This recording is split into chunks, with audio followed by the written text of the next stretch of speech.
Auzubillahi Bismillahirrahmanirrahim. Welcome to third day of the course, and today we are going to discuss taxonomy of educational objectives. Bloom taxonomy का लफ्ज़ आप लोगों ने सुना होगा. जो पहला लफ्ज़ है ब्लूम टेक्सोनॉमी का, that is from Benjamin Samuel Bloom. 1913 में पैदा हुए थे and डेथ हुई थी 1999 में. Let me tell you a few things about this Samuel Bloom. एक अमेरिकन एजुकेशनल साइकोलॉजिस्ट थे और आप लोगों ने APA या अमेरिकन साइकोलॉजिकल एसोसिएशन का नाम सुना होगा. अगर आपने MPhil या PhD वगैरह की हो तो APA स्टाइल भी है. So you may now not forget Mr. Bloom. Bloom was part of that American Psychological Association और उन्होंने जो थ्योरी पेश की, that is called mastery learning. उनसे पहले जितने भी एजुकेशनिस्ट गुजरे थे, चाहे जॉन डीवी हो, चाहे थॉर्नडाइक हो, फ्रोबिल हो, पावलोव हो और अदर एजुकेशनिस्ट, अगर आपको याद ने पढ़ा हो तो जॉन डीवी कहते हैं कि education is the reconstruction of experiences. Thorndike कहते हैं कि through trial and error we learn. Froebel कहते हैं through gifts we can teach the students better in a better way. Pavlov की अगर थ्योरी आपने पढ़ी हो, so he says that through incentives या स्टिमुलस रिस्पांस के जरिए से हम बच्चों को बेहतर पढ़ा सकते हैं. अब इन सब में एक चीज मुश्तरक है और that is that they are all the time telling you people that how children learn. बच्चे किस तरह से सीखते हैं. यानी डीवी साहब कहते हैं रिकंस्ट्रक्शन एक्सपीरियंसेस करते हैं, थॉर्नडाइक कहते हैं ट्रायल एंड एरर से सीखते हैं, फ्रोबेल कहते हैं वो सिमुलेशन एक्यूमुलेशन और जो रियल ऑब्जेक्ट्स हैं तो उनके मॉडल्स वगैरह देखकर आप पढ़ा सकते हैं. पावलोव कहते हैं इंसेंटिव्स दे, स्टिमुलस दे वगैरह वगैरह. वो प्रोसेस बयान कर रहे हैं कि how they learn. Benjamin Bloom को भी ये टास्क दिया गया अमेरिकन साइकोलॉजिकल एसोसिएशन की तरफ से कि आप भी इस पे काम करें कि हाउ दे लर्न. लेकिन उन्होंने कहा हाउ पे तो बहुत काम हो चुका, मैं इस काम बात पे काम कर लेता हूँ कि व्हाट वी लर्न या व्हाट चिल्ड्रन लर्न. बच्चे सीखते क्या है, कैसे को छोड़ दें, क्या क्या सीखते हैं, इस पे काम कर लेते हैं. सो उन्होंने इस एंगल से चीजों को देखा कि व्हाट वी लर्न. और फिर so I think now it's clear to you कि ब्लूम साहब हु वाज ब्लूम और उन्होंने किस चीज पे काम किया. उन्होंने जो फिर आइडेंटिफाई किए 3 डिफरेंट एरियाज, इन पर लेटर ऑन हम बात करेंगे कि 3 एरियाज आइडेंटिफाई कर ली. एक नॉलेज से रिलेटेड था, एक अफेक्शन या फीलिंग से रिलेटेड था और एक स्किल से रिलेटेड था. और उनके मुख्तलिफ स्टेजेस पर या स्टेप्स बयान कर लिए कि we follow these steps and we learn. So these are the different steps involved in the learning process. So it was about Benjamin Samuel Bloom. As far as the second part of Bloom taxonomy is concerned, that is taxonomy. अब taxonomy का लफ्ज़ जो है दो अल्फाज से मिलकर बना है. एक है taxis and the second one is nomos. taxis कहते हैं arrangements को and nomos कहते हैं science को. In the science of arrangement, चीज़ों को जो हम अरेंज करते हैं तो 2 तरीकों से करते हैं, या लॉजिकल ऑर्डर देते हैं या क्रोनोलॉजिकल ऑर्डर देते हैं. लॉजिकल जैसे कोई तुक बनता हो, सेंस बनता हो, जो नेचुरल वे ऑफ हैपनिंग हो तो उसको लॉजिकल ऑर्डर कहते हैं, तरतीब. और क्रोनोलॉजिकल ऑर्डर कहते हैं जब हम डेट वाइज या ईयर वाइज या एज वाइज चीज़ों को तरतीब देते हैं. So that is called chronological order. इसी तरह से taxonomy is arrangement, the science of arrangement, यानी चीज़ों को तरतीब से रखना.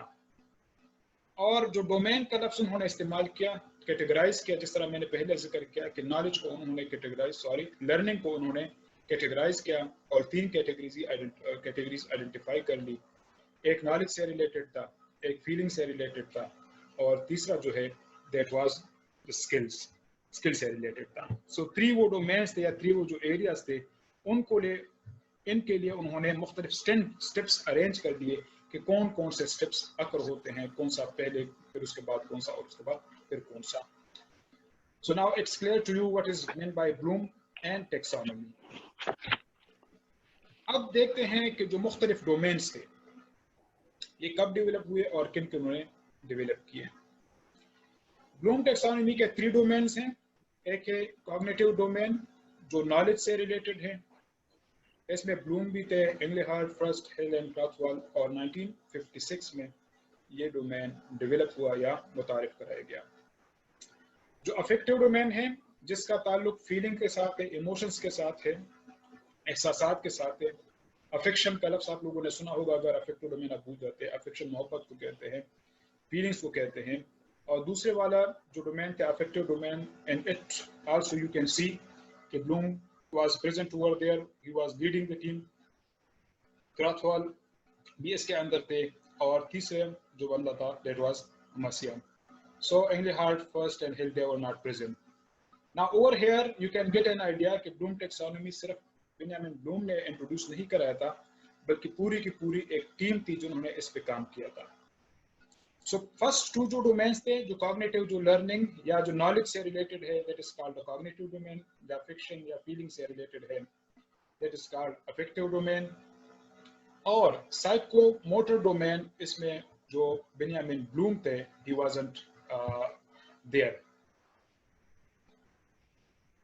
I think some participants have sound issue. Okay.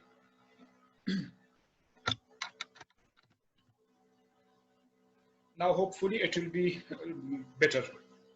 जो थर्ड डोमेन था साइकोमोटर डोमेन, जो स्किल से रिलेटेड था, इट वाज फर्स्ट जो इसका मॉडल आया था, it was presented by Simpson, और इसके बाद पे बहुत से मॉडल्स आते गए, लेकिन जो मोस्टली नोन है वो सिम्पसन ही का मॉडल है 1972 में। इवन इस ब्लूम टेक्सोनॉमी को का एक रिवाइज वर्जन भी 2001 में आया, जिसको हम फिर देखेंगे, और इन्हीं के एक स्टूडेंट थे ब्लूम साहब के, सो उन्होंने वो इंट्रोड्यूस किया। यहाँ से जो पिक्चर हमारे पास आ रही है, so 3 types of learning we make. एक वो लर्निंग है जो नॉलेज से रिलेटेड है, जो किताबों से हम इंफॉर्मेशन वगैरह लेते हैं, उसको कॉग्निटिव डोमेन कहते हैं। एक वो है जो हम अखलाकियात, इमोशंस, फीलिंग्स वगैरह सीखते हैं, मुआशरे से सीखते हैं, पेरेंट्स से सीखते हैं, that is called affective domain. और एक वो है जो हम कोई स्किल वगैरह सीखते हैं, यानी जो कोई हुनर वगैरह सीखते हैं, कोई फन वगैरह सीखते हैं, that is called the psychomotor domain. अब इनके लिए मुख्तलिफ स्टेप्स डिफाइन किए गए। If you remember taxonomy, science of arrangement, so मुख्तलिफ स्टेप्स डिफाइन किए गए कि कॉग्निटिव डोमेन में सबसे पहले क्या होता है, अफेक्टिव में पहले क्या होता है, साइकोमोटर में पहले, फिर उसके बाद, फिर उसके बाद, फिर उसके बाद। If you look at these 3 together, जो कॉग्निटिव डोमेन है, कॉग्निटिव डोमेन नॉलेज, कंप्रहेंशन, सबसे पहले knowledge we gain, then comprehension, then application, then analysis, then synthesis and then evaluation.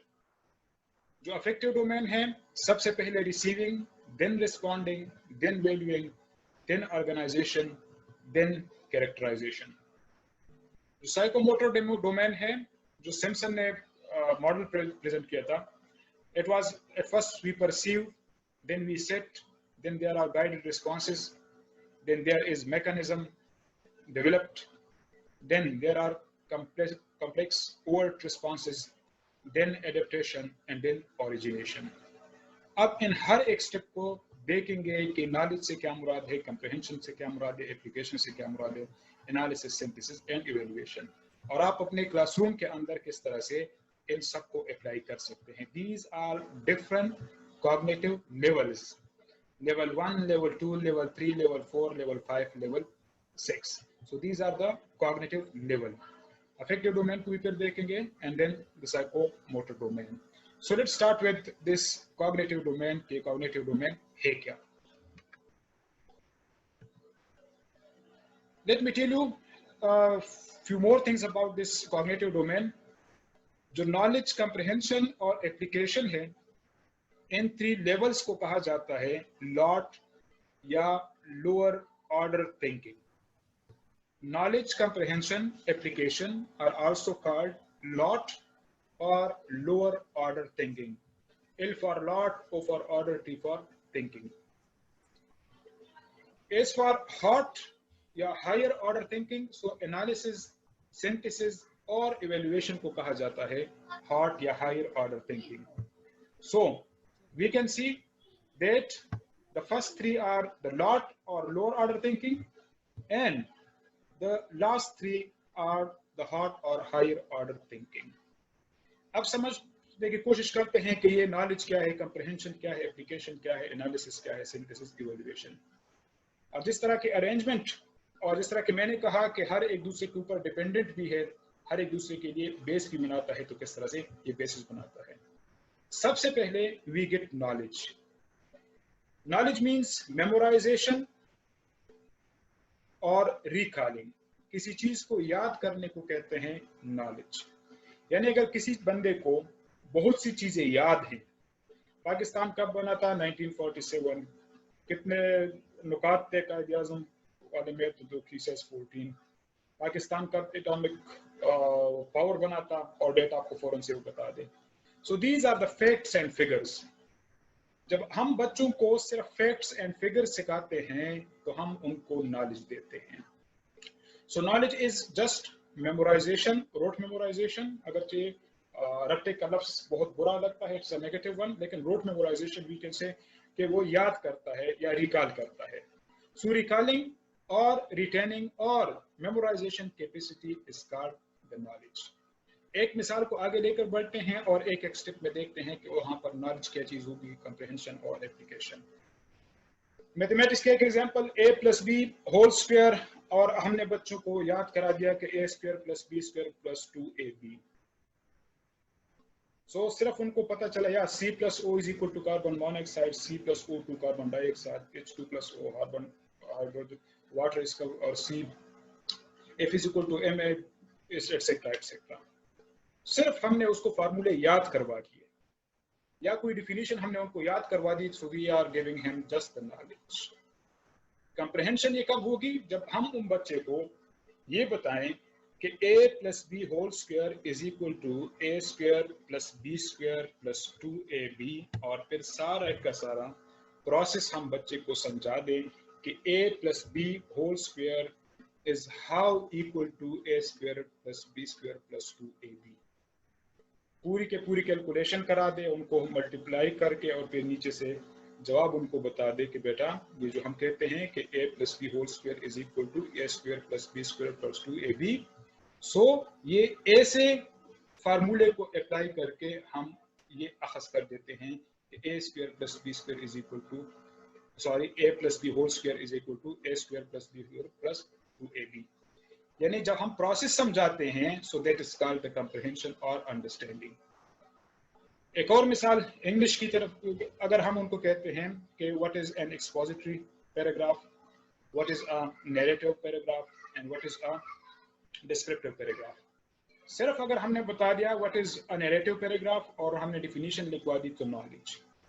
लेकिन अगर हमने साथ में बता दिया कि नैरेटिव पैराग्राफ में स्टोरी होती है, वहां पर कैरेक्टर्स होते हैं, वहां पर मेन आइडिया होते हैं. इस तरह डिस्क्रिप्टिव पैराग्राफ हमने अलग से बता दिया कि अगर सिर्फ डिफिनीशन बता दी तो नॉलेज, लेकिन अगर प्रोसेस समझा दिया कि डिस्क्रिप्टिव पैराग्राफ कहते किसे हैं, that is called the comprehension. So knowledge, retaining capacity and comprehension is when you make him understand that how and why is it so. Now अगर आपने बच्चों को नॉलेज भी दे दिया a square a plus b whole square is equal to this one, और आपने process भी समझा दिया, कंप्रहेंड भी करवा दिया, तो आपने अंडरस्टैंडिंग भी करवा दी. Then comes the third stage. यानी अगर आप एप्लीकेशन की स्टेज तक बच्चों को लेकर जाना चाहते हैं तो उसके लिए जरूरी है कि आप नॉलेज और कंप्रहेंशन लेवल को पहले कवर कर लें. Now what is application? Application is using the understood knowledge in new situation. Using the understood knowledge in new situation.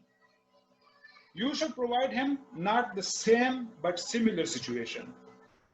यानी सेम चीज अगर आप देते हैं तो फिर आप नॉलेज और कंप्रहेंशन से बच्चों को आगे नहीं लेकर जा रहे. You have to provide him a question that is similar but not the same.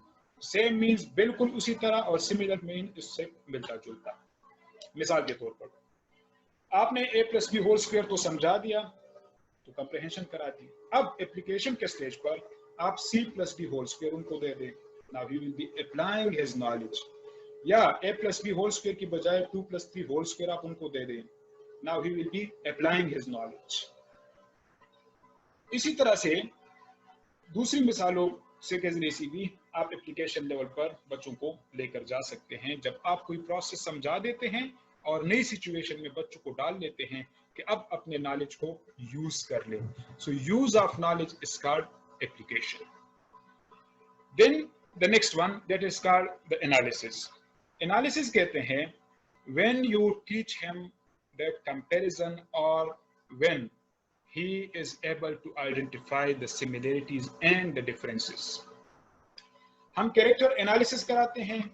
Character analysis में हम क्या कराते हैं? हम यही कराते हैं कि एक कैरेक्टर दूसरे कैरेक्टर से क्यों कर मुख्तलिफ था. हम सिचुएशनल एनालिसिस करते हैं. डिफरेंट सिचुएशंस को लेकर हम उसमें डिफरेंसेस और सिमिलरिटीज आइडेंटिफाई करते हैं.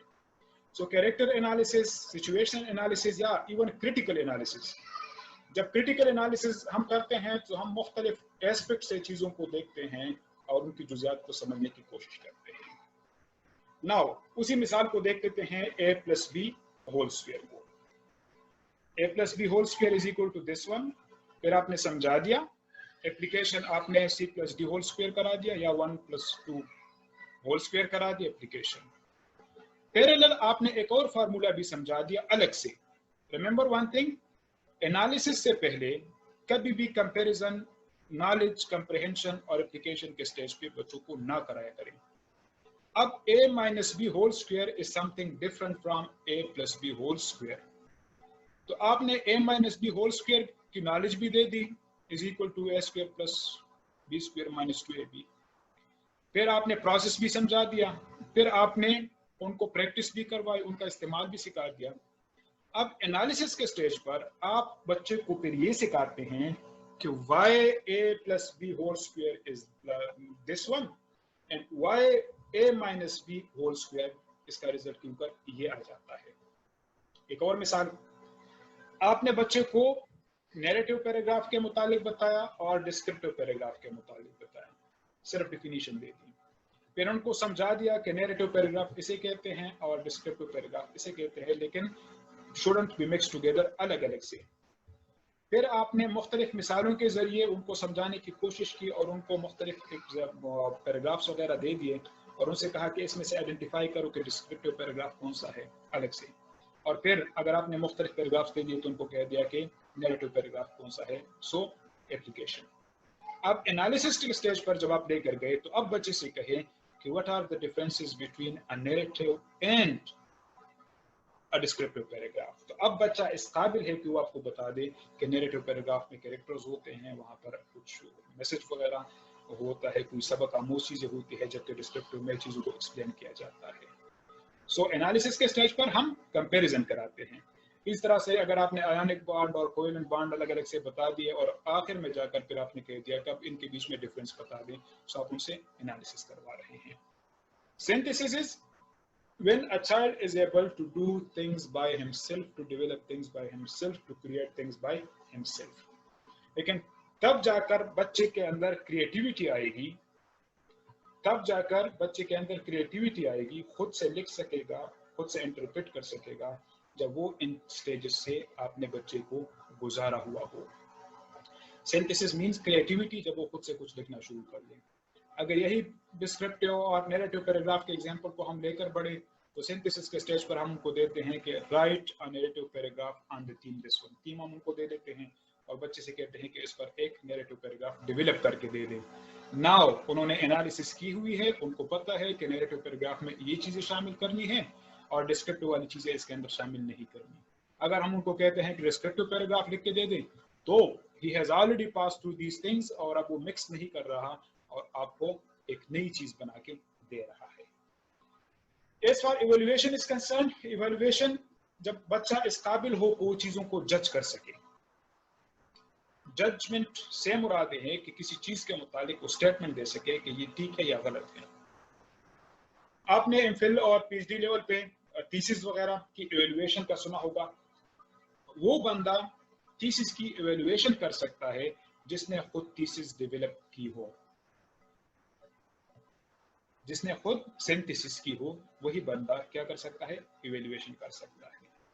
चलिए ये तो हो गई एमफिल और पीएचडी लेवल की बात। अब क्लासरूम लेवल पर इवेल्युएशन ये है कि मुख्तलिफ बच्चों ने मुख्तलिफ पैराग्राफ्स लिखे या मुख्तलिफ क्वेश्चंस लिख लिया किसी भी सब्जेक्ट के, और आप फिर बच्चे को कहते हैं कि बेटा now you have to mark this question और इवेल्युएट दिस पेपर, और बच्चे से आप वो पैराग्राफ जो है अगेंस्ट द रूब्रिक्स चेक कराते हो कि अब ये देख लो कि इसके अंदर गलतियां क्या क्या है।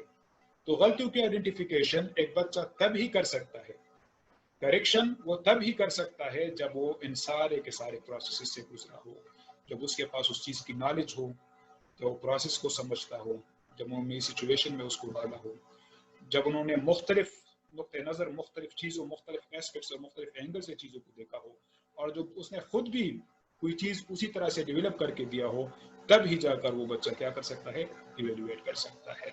Now what's the message for you people, कि आप भी जब भी बच्चों को पढ़ाएं तो सिर्फ रोट मेमोराइजेशन ना करा दिया करें, बल्कि बच्चों को इन्वॉल्व कर लिया करें ताकि वो चीज़ों को समझे।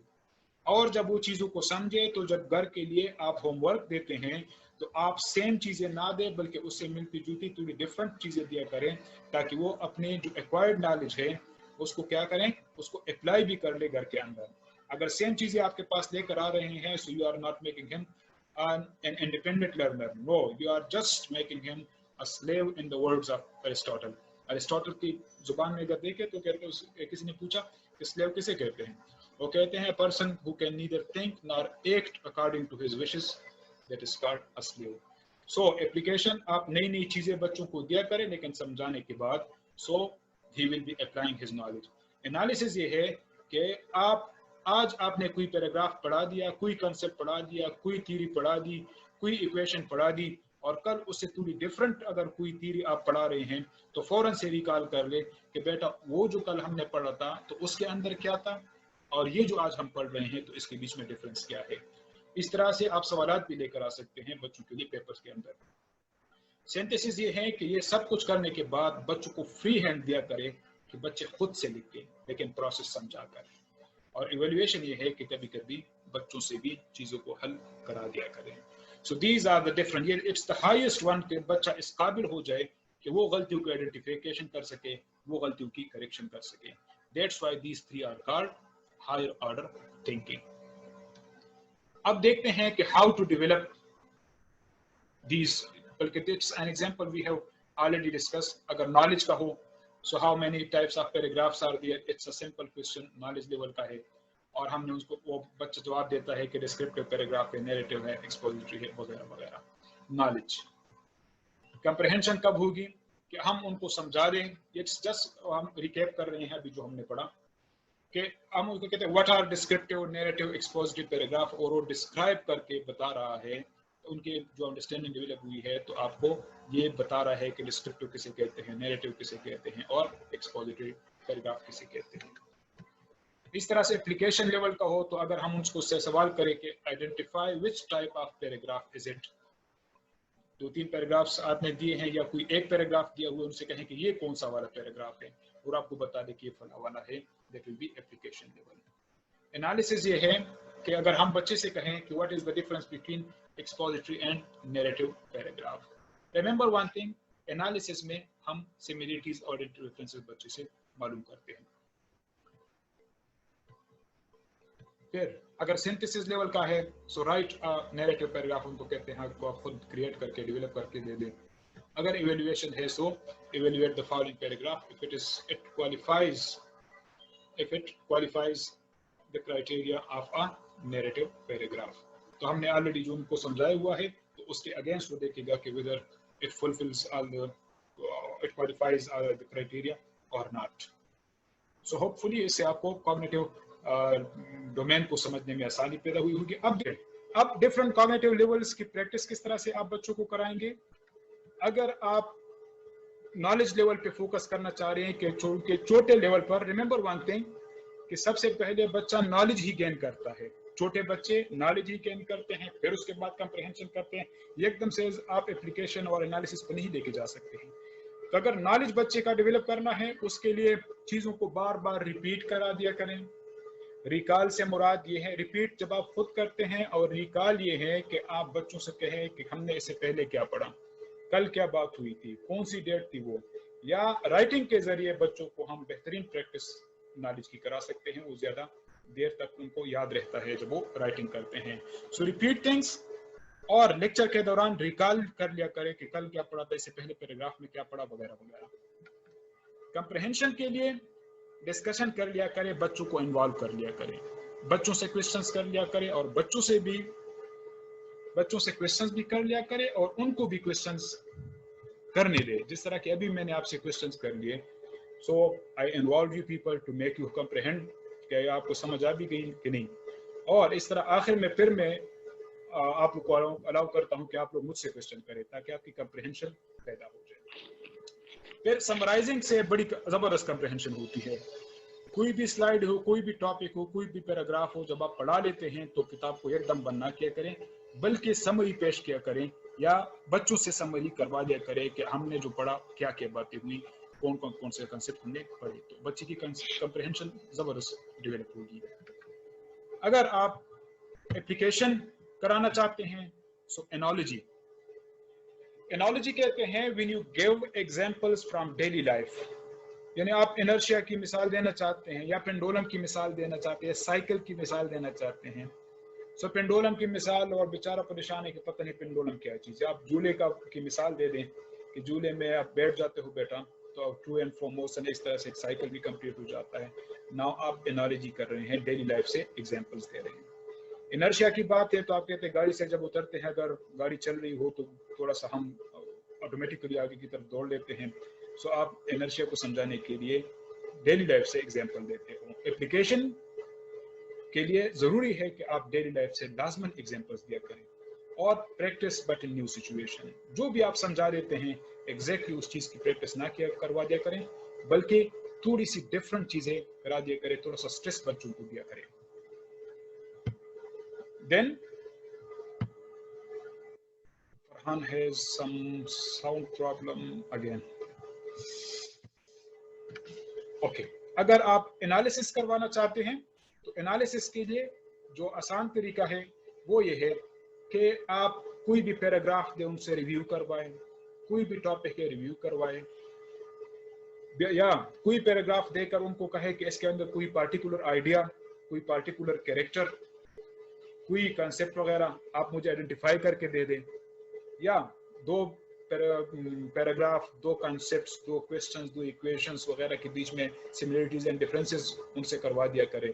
सो इस तरह से बच्चे के अंदर एनालिसिस वाली, बल्कि इवन आप दो टीचर्स के बीच में आप उनसे एनालिसिस करवा सकते हैं कि अगर आपसे कहे कि फला टीचर मुझे ज्यादा पसंद है, फला नहीं, तो आपसे नेक्स्ट सवाल उनसे ये नहीं कि सिर्फ मुझे पसंद है कि पसंद नहीं है, नेक्स्ट सवाल उनसे ये कर लिया करें कि क्यों कर वो पसंद है और क्यों कर वो नहीं है।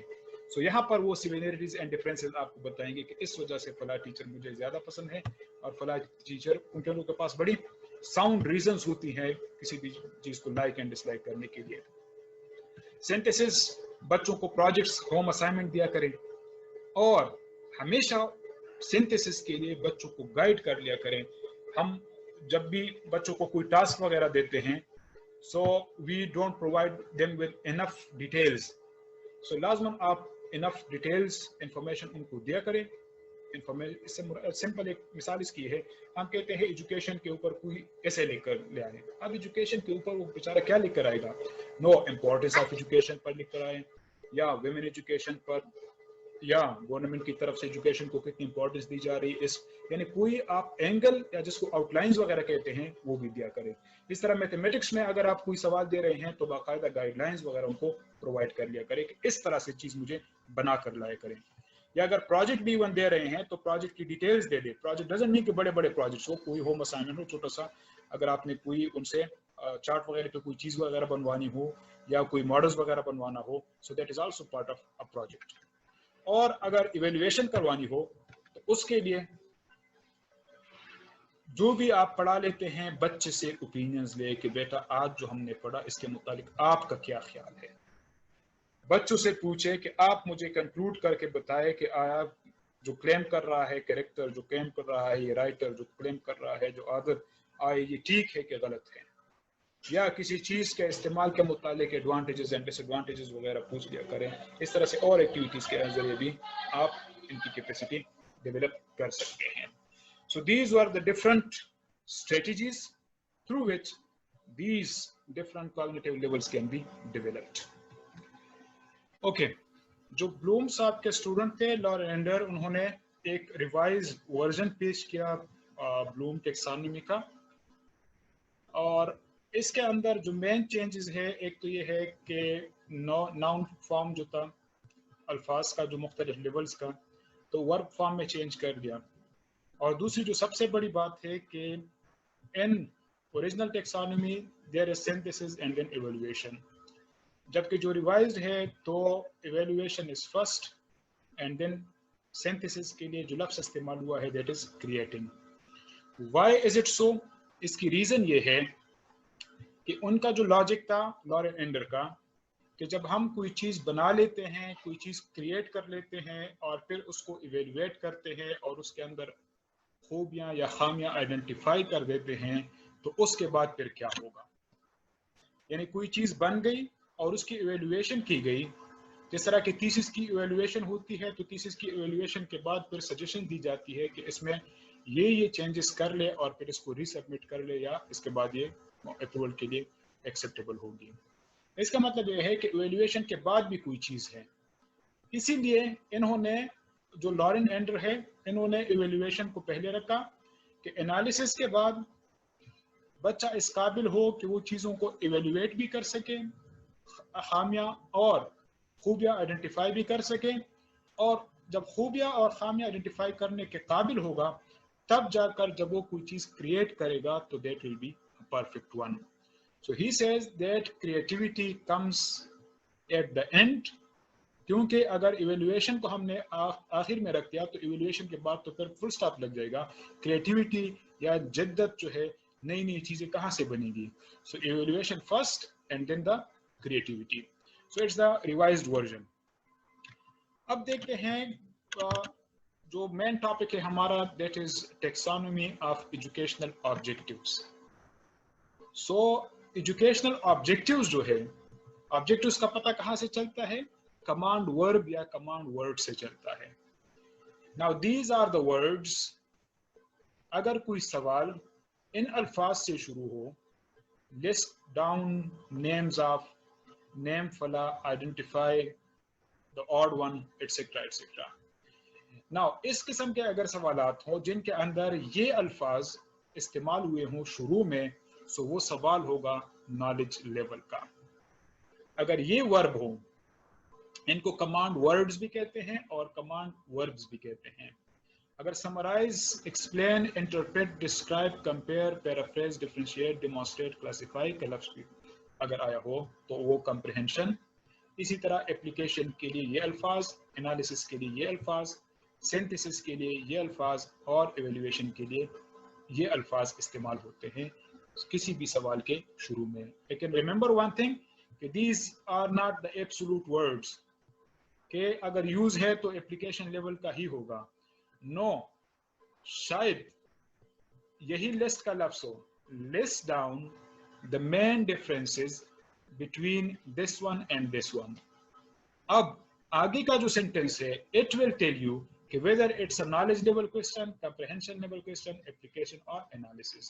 So these are just for the ease or for the understanding कि what are the command words or verbs. लेकिन कहीं पर अगर ये शो का लफ्ज, show that how, या show through example, या identify through example that how these characters affected the progress of the story. So वहां पर आप फिर देखेंगे कि ये जो शो था, आइडेंटिफाई था, वो एनालिसिस लेवल के क्वेश्चन पर चला गया। What is I want to say कि पहले वर्ड से सिर्फ पता नहीं चलेगा कि कौन से लेवल का है, बल्कि आगे जो स्टेटमेंट होगी तो उसको भी आपने लाजमन कंसिडर करना है। लेकिन it was just for the understanding कि ये अल्फाज इस्तेमाल होते हैं मुख्तलिफ कॉग्निटिव लेवल्स के लिए। अब कमांड वर्ड्स या कमांड वर्ब्स की कुछ मिसालें देख लेते हैं एसएलओस के अंदर। SLOs, I think you are now clear, yesterday we discussed in detail. Write a few, these are some SLOs taken from the curriculums. write a few sentences to describe a picture. So write का लफ्ज़ जो है that is the command word. command word इस तरह से इसलिए इसको कहा जाता है कि ये आपको डायरेक्शन देते हैं. अब write a few sentences to describe मतलब उनको हम कह रहे हैं कि बच्चों को हम कह रहे हैं कि आप sentences लिख के so write. फिर हम कहते हैं list items of similar. So सिर्फ list बनानी है. So we are giving him another direction or command. Show a series of actions in picture by writing action or describing words. So picture के जरिए वो represent कर रहा है. Yeah, show recognize the word, it is the command verb of word. Read numbers up to, तो इस लो के अंदर बच्चा सिर्फ reading सीख रहा है up to 999. Write numbers up to, तो यहाँ पर इस लो के अंदर 999 के तक के अल्फाज को वो लिख रहा है. Identify number given, यहाँ पर सिर्फ और सिर्फ ऑलरेडी हमने चीजें दी हुई हैं उनको असेंडिंग और डिसेंडिंग ऑर्डर में लिखना है. फिर count backward 10 steps down from any given number, यहाँ पर काउंट का लफ्ज़ है. सो दी इस तरह से अरेंज का लफ्ज़ है. 99 रिटन इन मिक्स्ड फॉर्म में लिखे गए हैं उनको हम. So these are giving you the directions that what to do or what to teach or what the concepts to be taught to the students. These are called the command words or verbs. इसी वजह से taxonomy of educational objectives, ये taxonomy है और these are the objectives or the outcomes, जिसको इसको learning outcomes भी कहते हैं. अब देखते हैं affective domain को. affective domain जिस तरह की शुरू में मैंने बताया, it's about feelings, emotions, एहसासात से related है. अगर नॉलेज बच्चे के अंदर डेवलप करनी है तो उन स्टेप्स को फॉलो कर ले, और अगर बच्चों को इमोशंस वगैरह पर कंट्रोल या अखलाकियात से काम हो, मॉरल डेवलपमेंट उसकी करनी हो, सोशल डेवलपमेंट करनी हो, इमोशनल डेवलपमेंट करनी हो, तो उसके लिए अफेक्टिव डोमेन के इन स्टेप्स को फॉलो कर लिया करें according to Bloom. Now what are they? At first is receive, then respond, then value, then organize and then characterization. According to Bloom he says that at first a child should receive some instructions. यानी बच्चे से अगर आप कुछ expect करते हैं और आपने उनको इंस्ट्रक्शंस दी ही नहीं है तो how can you expect from him? So पहले जो भी आपने अखलाकियात से समझानी हो, मॉरलिटीज के मुतालिक या फीलिंग्स को कंट्रोल करना वगैरह सिखाना हो, so at first you have to give them the instructions. इस तरह क्लासरूम के डिफरेंट नाम्स जो होते हैं, तो अगर बच्चे को पता ही नहीं है कि मैंने क्या करना है, मैं क्या नहीं करना, तो उस वक्त तक आप उसको सजा नहीं दे सकते. So at first you have to tell them what to do. That telling them what to do, that is called the receiving stage. So at first he must do what he has to do. The second stage is then the respond. आपने बच्चों को instructions दे दी कि क्या करना है. यानी अगर छोटे बच्चों को दे के सबसे पहले फैमिली की तरफ से इंस्ट्रक्शंस होती है, इस तरह कर लो, इस तरह नहीं. फिर जब थोड़ा बड़ा हो जाता है सोसाइटी उसको कहती है इस तरह कर लिया कर, इस तरह नहीं. फिर जब मजीद बड़ा हो जाता है तो रिलीजन की तरफ से कुछ इंस्ट्रक्शंस होती है कि इस तरह से कर लिया करे, इस तरह से नहीं कर लिया करें. फिर जब मजीद बड़ा हो जाता है 18 ईयर्स के बाद, फिर लॉ उसके ऊपर लागू हो जाता है, फिर कानून उसको कहता है इस तरह से कर लिया कर, इस तरह से नहीं कर लिया कर. All these are receiving stages. Then is the next one that is called the responding stage. A child may or may not respond according to the received instructions. Repeating, a child may or may not respond according to the received instruction. जरूरी नहीं है कि आपने बच्चों को जो instructions दी बच्चा उसी तरह से रिस्पॉन्ड दे, और ये भी जरूरी नहीं है कि बच्चे को आपने जिस तरीके से इंस्ट्रक्शंस दी उस तरीके से वो रिस्पॉन्ड ना भी करे. कर भी सकता है और कर नहीं भी सकता. तो बच्चे जो रिस्पॉन्ड देते हैं against the received instruction, that is called responding. So at first they receive and then they respond. अब वैल्यूइंग ये है, valuing is on both sides. जो इंस्ट्रक्शन देने वाला है तो उसके साइड पर भी, और जो इंस्ट्रक्शंस रिसीव करने वाला है तो उनके साइड पर भी वैल्यूइंग. अब वैल्यूइंग से हम क्या मुराद है? आपने बच्चों को इंस्ट्रक्शन दी क्लासरूम के अंदर किस तरह से करना है, इन नॉर्म्स को फॉलो करना है, इन रूल्स को फॉलो करना है, और बच्चों ने कुछ ने पॉजिटिव रिस्पॉन्ड दे दिया, कुछ ने नेगेटिव रिस्पॉन्ड दिया. मैंने आपने कहा, सिंपल एक मिसाल दूं, बच्चों से कहा कि शोर नहीं करें. बच्चों ने, कुछ बच्चे शोर कर रहे थे, कुछ नहीं कर रहे थे.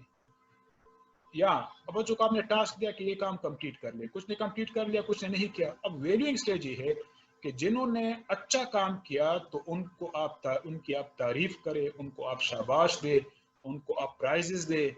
उनको आप मजीद मोटिवेट करें, उनको एग्जाम्पल डिक्लेयर करें उन बच्चों के लिए जो शोर कर रहे हैं, जो काम नहीं कर रहे, वगैरह वगैरह।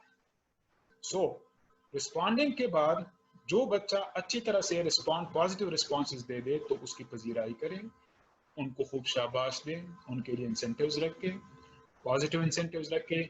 और जो बच्चा नहीं करता तो उनके लिए फिर आप डिफरेंट प्लानिंग करें, ये नहीं कि नेगेटिव रिस्पॉन्सेज के अगेंस्ट आप नेगेटिव रिस्पॉन्स ही दे दें।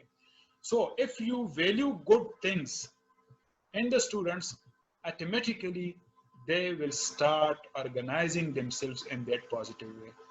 लेकिन अगर कोई गलत काम कर रहा है उनको भी आप शाबाश दे रहे हैं, और कोई ठीक काम कर रहा है तो उसके लिए भी सेम ट्रीटमेंट आप कर रहे हैं, जो अच्छे बच्चे हैं वो भी कल से काम करना छोड़ देंगे, वो भी अपने आप को इस तरह ऑर्गेनाइज करना शुरू कर देंगे कि मैम जो है कुछ भी नहीं कहती, चाहे हम काम करें या नहीं करें, चले हम भी नहीं करते, चाहे हम शोर करें या नहीं करें, सेम ट्रीटमेंट है सबके मुतालिक। You can see even at the national level. अब थोड़ी सी अपनी सोच को थोड़ा ब्रॉडर ले जाते हैं, हम इंस्ट्रक्शंस देते हैं, फिर पीपल रिस्पॉन्ड, फिर देखते हैं कि मुआशरे में जो गलत काम करते हैं तो उनको कुछ सजा जजा का निज़ाम है कि नहीं। अगर उनके लिए प्रॉपर सजा जजा का निज़ाम हो तो आप देखेंगे कि हर बंदा अपने आप को पॉजिटिवली ऑर्गेनाइज करेगा। लेकिन अगर सजा जजा का निज़ाम ना हो तो आप देखेंगे कि लोग, अच्छे लोग भी फिर बुरे बन जाते हैं, क्योंकि उनको पता है कि अच्छेपन से फिर चीजें नहीं चलती। So now it's another example, organizing mean कि नाउ अपने आप को बच्चे ऑर्गेनाइज कर लेते हैं कि अगेंस्ट द वैल्यूज उनको जो भी रिस्पॉन्सेज बन रहे हैं उसी तरीके से अपने आप को ऑर्गेनाइज करते हैं, अपने आप को तरतीब देते हैं, अपने आप को मुनज़्ज़म करते हैं। फिर आप देखते हैं कि that becomes his characterization. Characterization means that को ये उसका खासा बन जाता है। हम किसी बच्चे के मुतालिक जो कहते हैं ही इज रिस्पॉन्सिबल पर्सन, तो रिस्पॉन्सिबल पर्सन डिक्लेयर करने से पहले, बदतमीज डिक्लेयर करने से पहले, अच्छा बच्चा डिक्लेयर करने से पहले, कोई भी स्टेटमेंट किसी बच्चे के मुतालिक पास करने से पहले ये देख ले कि आया उसको आपने प्रॉपर इंस्ट्रक्शंस दी थी, आया उनके रिस्पॉन्सेस के बेस पर आपने वैल्यूइंग की थी कि नहीं की थी। अगर आपने यहाँ पर वैल्यूइंग प्रॉपर की होती है, believe me, he will never organize himself in a negative way or he will never be declared an irresponsible person then. So हम जो बच्चे के मुतालिक आखिर में कोई भी लफ्ज़ एसोसिएट करते हैं किसी बच्चे के अखलाकियात या इमोशंस या फीलिंग्स के मुतालिक, that is called the characterization. अब एक इन स्टेप्स को देख लेते हैं मुख्तलिफ मिसालों से। At the receiving stage, we have to give the instructions. At the responding stage, students may or may not respond accordingly. At the evaluation stage, we have to evaluate them accordingly. अच्छी चीज़ों को appreciate करेंगे तो बच्चे अपने आप को अच्छे तरीके से ऑर्गेनाइज करेंगे, बुरी चीज़ों को अप्रिशिएट करेंगे बच्चे अपने आप को बुरे तरीके से ऑर्गेनाइज करेंगे। Same is the case with the society. Then organizing oneself, organizing we have already discussed. Characteristics of one's personality, that is the characterization. So इन सारे के सारे स्टेजेस से गुजार कर बच्चे का क्या बनता है, कैरेक्टर बनता है। So it's about the affective domain, and Benjamin Bloom says that we have to provide them opportunities at all these stages. We are the person who make them good or bad. बल्कि GeM Watson साहब की वो एक theory है, वो he says कि आप मुझे कुछ बच्चे दे दें और आप मुझे कहें कि उनसे क्या बनाऊं, तो वही मैं आपको बनवा के दे सकता हूं by providing the environment. अब देख लेते हैं साइकोमोटर डोमेन को। साइकोमोटर डोमेन जो स्किल से रिलेटेड है, फन से रिलेटेड है, हुनर से रिलेटेड है, यानी जो दस्तकारी वगैरह है या फुटबॉल वगैरह खेलना हो, क्रिकेट वगैरह खेलना हो, या जो मिस्त्री वगैरह होते हैं, all these things come under psychomotor domain. तो अगर नॉलेज उनके पास, कॉग्निटिव डोमेन उसके पास ना भी हो, affectively whatever they may be, लेकिन they may be skillful. So it's another area. अब साइकोमोटर किसे कहते हैं? साइकोमोटर डोमेन जो है, it is about coordination between mind and body parts. Coordination between mind and body parts. यानी जहन में कोई खाका बनता है तो उस जिस्म का वो हिस्सा जो उस चीज के लिए रिस्पॉन्सिबल हो, whether that is responding accordingly or not. If it is responding accordingly, तो इसका मतलब ये है कि उसके जहन और उस बॉडी पार्ट के दरमियान कोऑर्डिनेशन डेवलप्ड है। मिसाल के तौर पर when बॉल इज, अगर गोल पोस्ट हो और कोई खिलाड़ी किक लगाना चाहता है, सो बॉल को किक करने से पहले ही उसके जहन में एक खाका बनता है कि the ball will go there, यानी जहन में एक पिक्चर बनती है कि the ball will go there. लेकिन when he kicks, the ball may or may not go there. If it's going there, it means कि उसके जहन में जो पिक्चर बनी थी तो पाँव ने उन्हीं लाइंस को फॉलो किया और उनको किक लगा दी तो ही चला गया। लेकिन if didn't, it means कि उनके जहन और उस बॉडी पार्ट के बीच में कोऑर्डिनेशन नहीं थी। इसी तरह से अगर आप किसी पेपर के ऊपर कोई पिक्चर वगैरह ड्रा करना चाह रहे हो, अनदर एग्जांपल, या अगर कोई पिक्चर वगैरह ड्रा करनी हो, सो आप देख सकते हैं कि अभी आपने पिक्चर जो है वो नहीं बनाई। यानी पेंसिल मैं आपके हाथ में दे दूं और आपसे कहूं कि आप मैं पेंसिल आपको दे दूं और पेपर दे दूं और पेपर पे बता दूं कि आप इसके ऊपर लेट्स से कैट ड्रा कर लें, तो यकीन करें अभी आपने कैट ड्रा करनी शुरू नहीं की। I need your attention for this example please, I need your focused. मैं अगर आपको पेंसिल दूं और आपसे कहूं कि इस पेज के ऊपर आप बिल्ली या कैट की तस्वीर बनाएं, तो अभी आपने पिक्चर ड्रा करनी शुरू नहीं की, लेकिन आपके जहन में वो पैटर्न्स बन चुके हैं कि कहां कहां पर दुम होगी, कहां कहां पर आंखें होंगी, कहां कहां पर कान होंगे। एक जबरदस्त पिक्चर होती है पिक्चर बनने से पहले, लेकिन जब आप ड्राइव शुरू करते हैं तो फिर पैटर्न्स को आप फॉलो नहीं कर सकते, कोई और चीज बन जाती है। जहन में तस्वीर एक लेकिन हाथ कुछ और कर रहे हैं। इसका मतलब ये है कि आपके हाथों और जहन में कोऑर्डिनेशन पेंटिंग के लिए नहीं है। और पेंटर को अगर आप देखें तो वो जो बनाना चाहता है फौरन से वो बना लेता है। इसका मतलब ये है कि पेंटर के जहन और हाथों में कोऑर्डिनेशन है। इस तरह दस्तकारी में मुख्तलिफ डिजाइन वगैरह जो हम करते हैं, so that is called coordination between mind and body part. अब ये coordination between mind and body part किसी स्किल के लिए किस तरह से डेवलप होती है? So these are the different stages. At first we perceive. Perception जो है इसे कहते हैं परसेप्शन, कि whether that body part is capable of doing that or adopting or learning that particular skill or not। मिसाल के तौर पर अगर कोई प्रोफेशन आप अपनाना चाहते हैं, कोई स्किल सीखना चाहते हैं, तो सबसे पहले ये देखना है कि मेरा वो बॉडी पार्ट उस प्रोफेशन उस स्किल के लिए कैपेबल भी है कि नहीं। सो फिजिकली आया आप उस प्रोफेशन के लिए उस स्किल के लिए फिट है कि नहीं। If you are fit then you can perceive, but if you are not fit you cannot perceive. So physical ability to do something, that is called perception.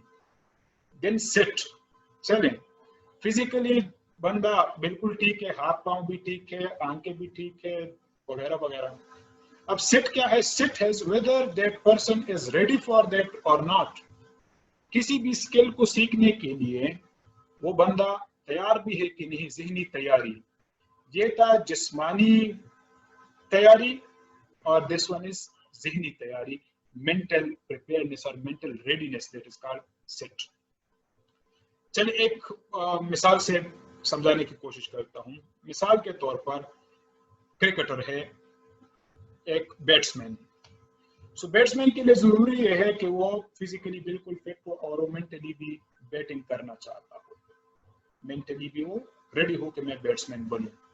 लेकिन उसके लिए एक गाइडेंस रिस्पॉन्सेस होते हैं, किसी कोच की जरूरत होती है, किसी ऐसे बंदे की जरूरत होती है जो उस फील्ड में माहिर हो और जो उनको बताए कि बल्ला किस तरह से पकड़ना है, पाँव की मूवमेंट किस तरह से करनी है, बॉल को हिट किस तरह से करना है, वगैरह वगैरह। So guided response, it means that there must be someone who will teach you how to do these things. A guide should be there to teach you that skill. आप दस्तकारी सीखती हैं, आप कुकिंग सीखती हैं, आप ड्राइविंग सीखती हैं, whatever you learn, there is a guide who teaches you how to do these things. So perception, physical readiness, sit, mentally आप ready होते हैं, फिर किसी गाइड से आप वो हुनर सीखते हैं, वो फन सीखते हैं. Then comes the mechanism. हर एक बंदे का अपना अपना तरीकाकार होता है, अपना अपना मैकेनिज्म उसके लिए डेवलप करते हैं. अगर आपकी क्रिकेट में दिलचस्पी हो तो जितने खिलाड़ी हैं सब के सब का बैटिंग स्टाइल एक दूसरे से मुख्तलिफ. बैटिंग कोच टीम का एक ही होता है, लेकिन हर एक बंदे का स्टाइल जो है एक दूसरे से मुख्तलिफ. हर एक बंदे का बॉलिंग डिलीवरी का स्टाइल मुख्तलिफ. इस तरह से अगर आप मुख्तलिफ बुटीक्स वगैरह भी जाते हैं, मुख्तलिफ जो ब्रांड्स वगैरह हैं या जो मुख्तलिफ डिजाइनर्स वगैरह हैं, उनको आप देखें कि हर एक का अंदाज एक दूसरे से मुख्तलिफ. दूर से कपड़ों को में पता चल जाता है, कपड़ों के डिजाइन से पता चल जाता है कि ये किन के बनाए हुए हैं. सो मैकेनिज्म मीन्स के after learning from an experience person the skill, every person develops a mechanism to do things by himself. After taking guidance from a learned person, we develop mechanism by ourselves that how to do, and then there are complex overt responses. हर बंदा एक पेचीदा तरीके से चीजों को सीखने की कोशिश करता है. हर बंदा यानी if someone wants to get perfection or to get betterment in a profession, then he has to take some complex responses. Complex responses ये कि हर एक ने अपने मैकेनिज्म को फिर अपने अंदाज से करना है. यानी अगर वही बैटिंग और बॉलिंग वाली पे चले जाए, सो हर एक बंदा एक डिफरेंट एंगल से, डिफरेंट तरीकों से स्ट्रोक्स वगैरह खेलता है, डिफरेंट फुटवर्क्स वगैरह खेलता है, and that makes him a distinctive one. Then after the complex over responses comes the adaptation, that is called the adjustment. जब आप complex over responses करते हैं, जब दूसरों से मुख्तलिफ चीजों को करने की कोशिश करते हैं स्किल में, सो एक स्टेज आता है कि वहां पर आपने एडजस्टमेंट करनी होती है. complex over responses में आप जो भी डिफरेंट तरीके से करना चाहते हैं, then the stage come where you have to adjust yourself differently and uniquely. And that differentiation, that uniqueness will take you towards origination or creation. जितने भी डिजाइनर्स हैं जो क्रिएटिविटी लाते हैं, चलो एक मिसाल से मैं ये सारी की सारी चीजें, मैं भी bit confuse about different steps. कोई डिजाइनर है और वो डिफरेंट डिजाइन्स को लॉन्च कर रही हैं फ्रॉम टाइम टू टाइम. असल में वो जो स्टेज पर पहुंची है, जो डिजाइनर स्टेज पर पहुंची है, तो उसने क्या किया, फ्रॉम टाइम टू टाइम ही और she adapted herself according to new situation. From time to time fashion जो है वो चेंज होते हैं, from time to time priorities change होती हैं, डिजाइन्स वगैरह चेंज होती रहती हैं, and she is adjusting herself according to different situations.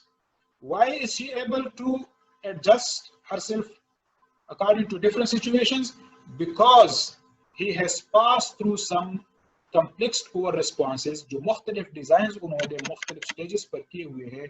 So now it's so much easy for her to change or to adjust according to the new styles and the new designs.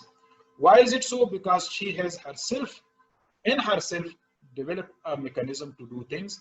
और असल में उनकी guidance इस तरह से हुई थी कि गाइड ने उनको फ्रीली या इंडिपेंडेंट लर्नर बना दिया था, and that's why he was or she was able to do things by himself.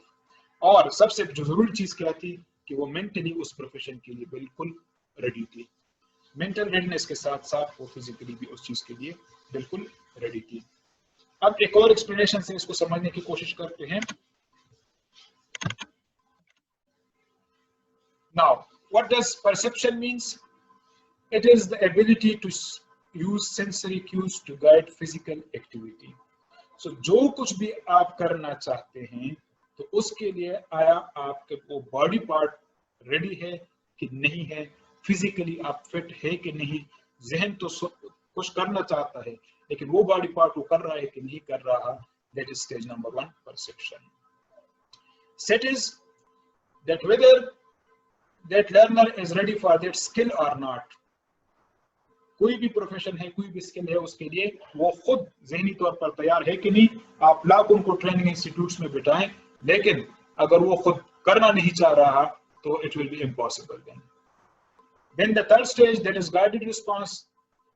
جب ہم کسی کو امیٹیٹ کرتے ہیں, عام طور پر کسی گائیڈ کو ہی امیٹیٹ کرتے ہیں, یا کوئی ویڈیوز وغیرہ ہم دیکھتے ہیں, یا کسی بندے سے متاثر ہوتے ہیں, سو ان کو فالو کرتے ہیں.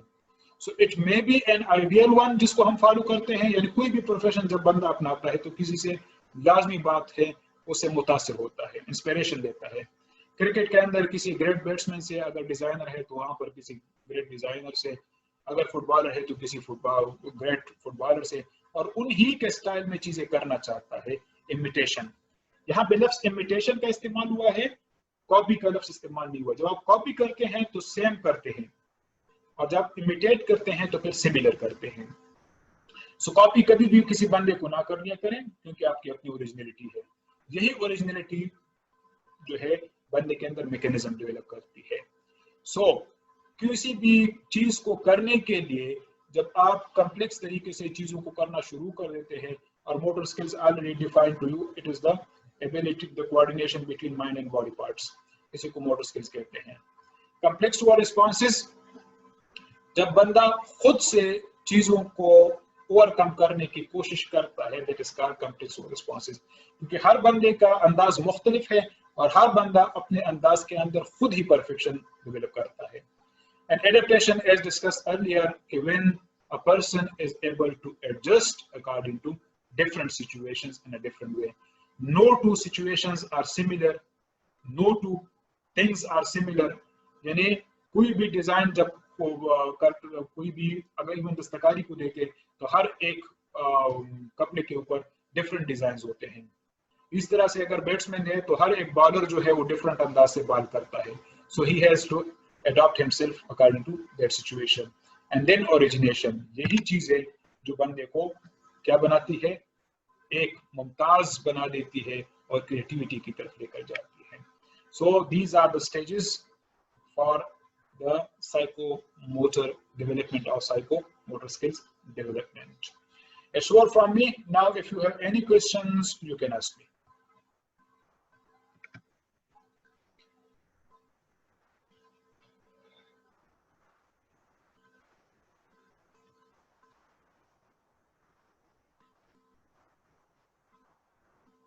If there is any question, آپ نے mics please open کیجیے گا and you can ask me.